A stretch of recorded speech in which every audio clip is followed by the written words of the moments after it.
What's up, guys? Thanks for being here. I wanted to do a quick review of this scope leveling kit that I bought. Now, there's a lot of different anti-cant systems out there that you can use for your firearms. I don't pretend to be an expert on this. In fact, this is the first time that I've used an anti-cant or a scope leveling system on one of my rifles. I recently purchased this Henry All-Weather, which is a beautiful rifle, and I'm going to be using this to hunt mostly wild hogs, and so I wanted to make sure that I did a good job of putting my scope on here. In the past, I've slapped a scope on a gun, eyeballed it. This time, I went through the full process, make sure that I did everything properly, used the proper torque in the screws, went through the steps one by one, and as a part of that, I wanted to make sure that I didn't have any cant to my scope, or in other words, I wanted to make sure that my reticle was perfectly vertical. And so to do that, you'll need the help of a system like this, an anti-cant or a scope leveling tool. Now, you can find this level on Amazon.com for like 30 bucks, I believe. The reason that I chose this system as opposed to some of the other ones is that it's a two-piece system. And what this does is it allows you to basically remove any error if you follow the instructions correctly, because at that point, it just comes down to physics. And I'll talk a little bit about that later. But first, let's just talk about the quality of the product. The product, I think, is manufactured in China. If you're an all-American made kind of person, then maybe this isn't for you. But before you go anywhere, I want to tell you that this is a very high-quality product. It is made from machined steel. Everything looks great on it. The finish is great. I think it's an anodized finish, so it's anti-rust, that sort of thing. Nothing on this level feels cheap, plasticky. It feels very, very high quality. It's got a good weight to it, and so that was nice for me to see. So this is the piece that actually clamps onto your barrel, and then there's a smaller piece with another bubble level.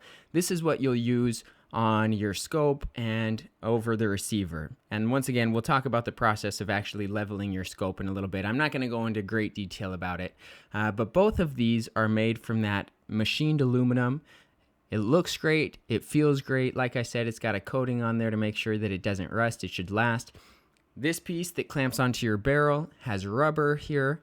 I'm going to hold it a little closer, maybe you can see, so that it doesn't damage your barrel. And you'll see that these screws are long enough that this will fit over all sorts of different types of barrels. For example, it fit on my barrel, which has the magazine tube underneath because it's a lever action, and it was able to fit on that, even being that tall barrel plus the magazine tube, without any issues. So that was great.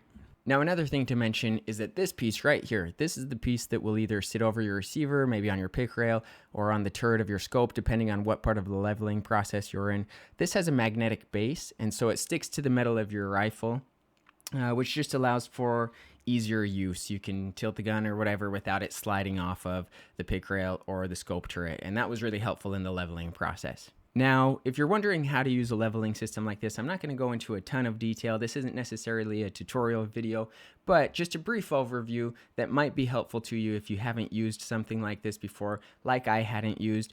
Maybe this can get you started in a good direction. Remember, this does come with instructions. They're not the best instructions, so it may be helpful to jump on a YouTube video, for example, and watch a full tutorial, but maybe this can help get you started.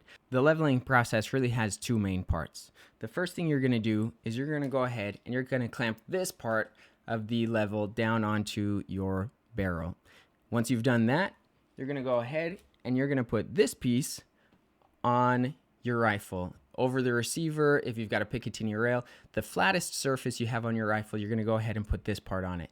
Now, what you're going to do is you're going to make sure that both bubbles are level at the same time. What this does is it makes sure that your gun is level. So if you have a gun vise, for example, you can make sure that your gun is perfectly level in the vise. If you just skip this step and go straight to leveling the scope, it's not going to work because you don't have your gun at true level. So the first thing you need to do is you make sure that you have your gun level. Once you have your gun level, you can go ahead and you can put your scope on. Now, I'm not going to give you instructions on how to do that. That's not what this video is for. You can go ahead and look at other YouTube videos at the proper way to put a scope on a rifle. But you're going to go ahead and you're going to set this on the top turret of your scope, the most level place you can get it. Mine, of course, has flat turrets like most scopes are going to, so you can go ahead and set this right on the top turret. And then the idea is you want to make it so that your scope is perfectly level, whilst the other piece, this part that's on your barrel, is also level. I didn't have a gun vise for this, and so we had two people, safely of course, with the barrel clear, no ammo in the gun. We actually took the magazine tube all the way out, cleared it. I had my brother holding the gun level, and then I went ahead and I adjusted the scope until the scope was also level with this smaller piece on top.